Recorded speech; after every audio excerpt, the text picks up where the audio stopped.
Afternoon, folks. Grandpa Greenwald, old man with a pan. Today we're going to make some bread.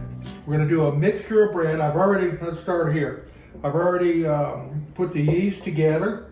I got a yeast. I got 382 grams of water. We'll talk about the water here in just a second.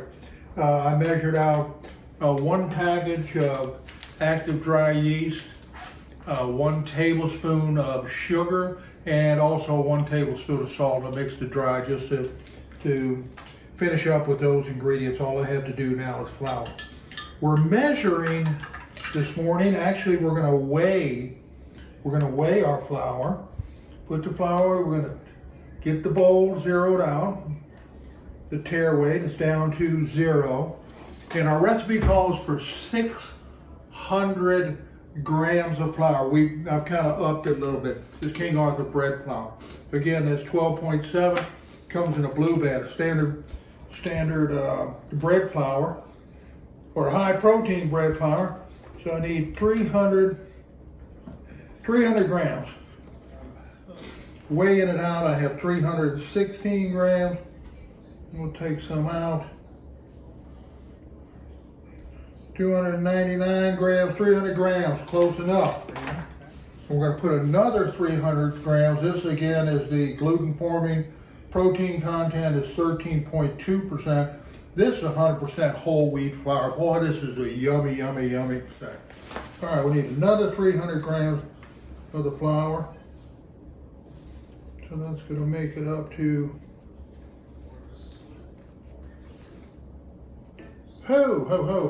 shouldn't have dumped that last little bit. Up to 614. Take that out. I'm right at 600 grams of flour exactly. For those of you that aren't familiar with using the scale, we use the scale and measure the flour so we can scale our bread. If we want to make a little bit larger loaf, a little bit smaller loaf, we can adjust the amount of flour we have. Then we also know the percentages to be able to adjust the amount of the other ingredients, namely the water and the sugar and the salt and those types of things. So get this flour mixed up as good as we can. All right, we're going to mix it some more when we put our yeast and things in. So we have our yeast. Like I said, the yeast is in here, the salt's in here, and the sugar is in here. The yeast is cooked. I'm going to add this entire amount. This is my new fancy snazzy bread dough mixer. It's a Danish bread hook, and it works wonderfully for doing that. Boy, that's really nice. Yeah, see how this Danish hook just pulls it all together, really nice. And I told you I had 380 grams of water or so. Kind of a little bit on the lower end of my scale. So what I'll do with these little cups, I'll just add another little dribble of water to get it where my mixture is exactly like I want it. We all are, as bakers, we know what we want our flour to look like. We know what we want our dough to look like before we ever touch it. So all of that happens when it's down in the bowl here. And we have to call the decisions on that. All right. I'm going to call this here, and watch this dough hook. You think it's going to be a difficult thing. It's not really a difficult thing. It comes right off. All right. We have our flour where I can reach in this bowl and work this flour a little bit more.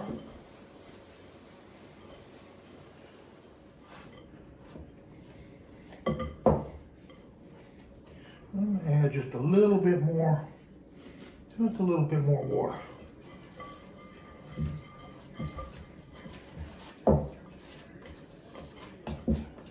All right.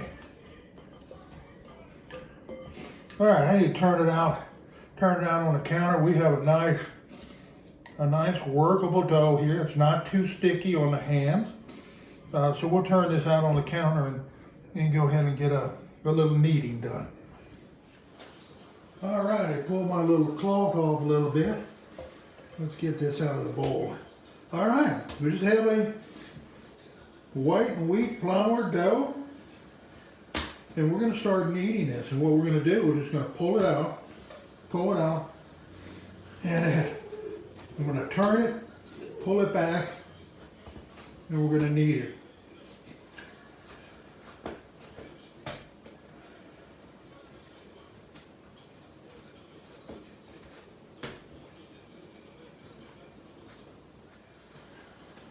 So this is what we're doing. I turn, head it this way, turn it back, and we're going to pull it over. Then we're going to push this flour. Then with the heel of our hand, we're going to push it into the dough. We're going to turn it again and pull it back. So we're just kind of layering and pushing the dough. And we're not going to knead too much. Getting a really nice, strong. It's starting to soften up. And that's what you want. You want a nice piece of dough that you can work with, that you can do things with. All right, I think this is my last push. I'm getting all bent out of shape. Okay. We got this baby nice and strong.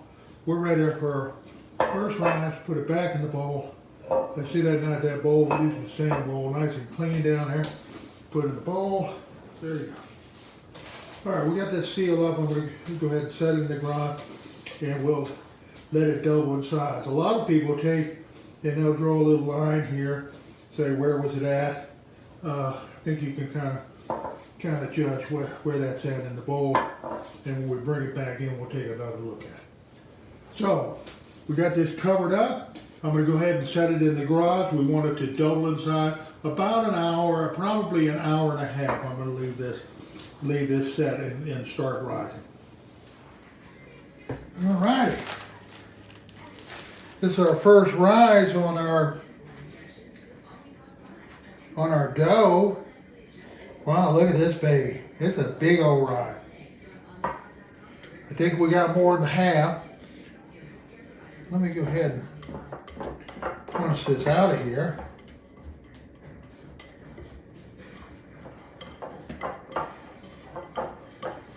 And we'll go ahead.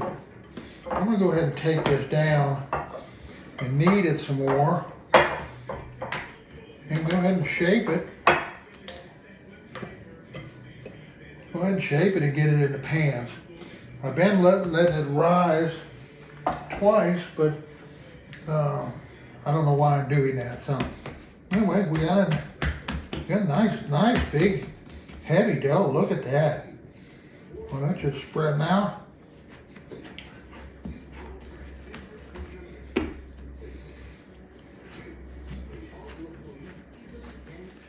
Remember that we have the two different types of flours. We have sugar, we have salt, and we have yeast and water. So the basic 5 ingredients there. Okay, about half.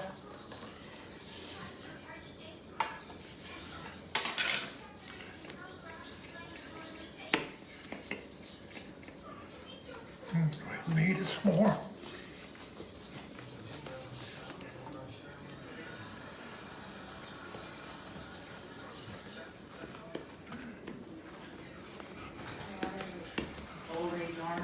Okay.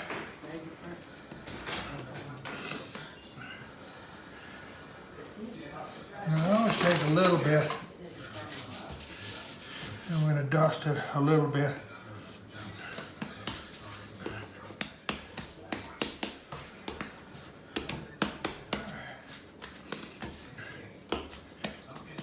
All right, we're just going to let this, try to press it out a little bit. See, it's tough to press. It just wants to spring back when I press it. We're gonna let this sit on the counter for a few minutes, then come back and press it out. All right, let's see how our dough's doing here. We let it rest a while. Look at that. It's still gonna press out nice. It's gonna press out real nice.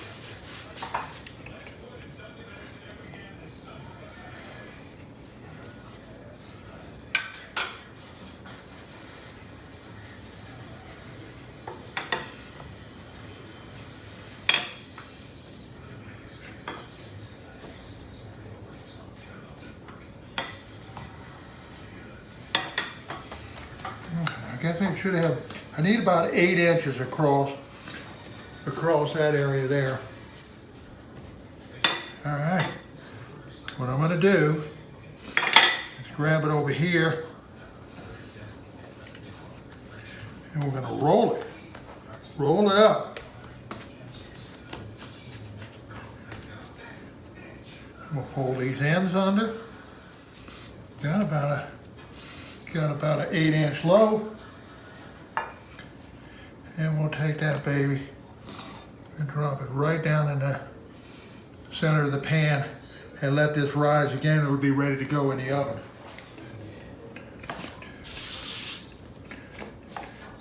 See how that stretches out? You let it rest. You let it rest a little bit. It's gonna stretch out for you a little bit easier.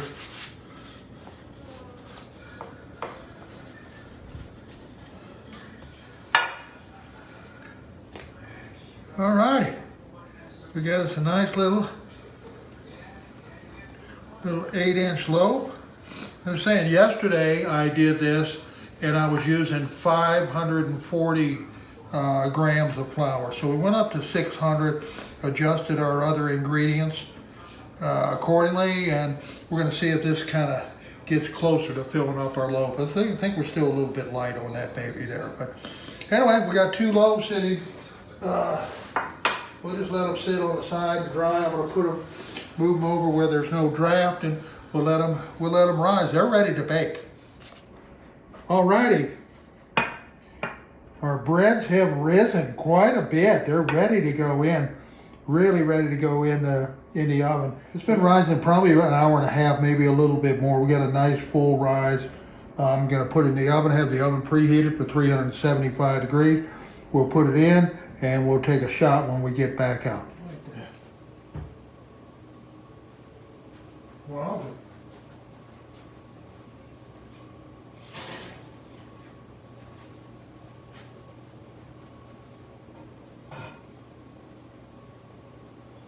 Nice.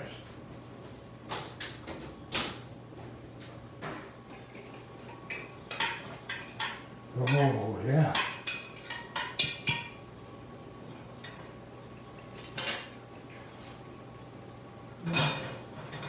Get burned. Well, nice loaf.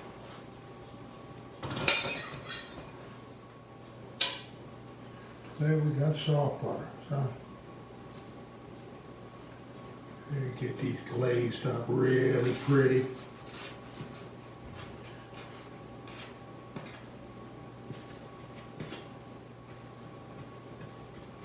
There you go. Well, we can figure that stuff out. Alrighty, folks. There you go. That's our 50-50 bread. We got 2 nice, beautiful loaves of bread, and I know inside they're going to be absolutely perfect. Real nice. Wow. We got a nice. Let's see what it tastes like.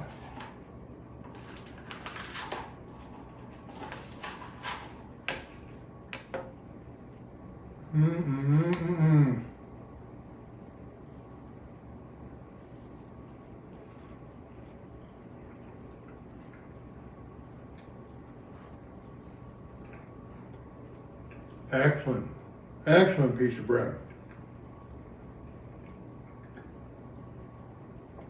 Wow, it's got a great flavor. Really nice flavor. I like that combo. I like the 50-50. I like the 50-50. All right, gotta get out of here. Success, folks. Thanks for coming by.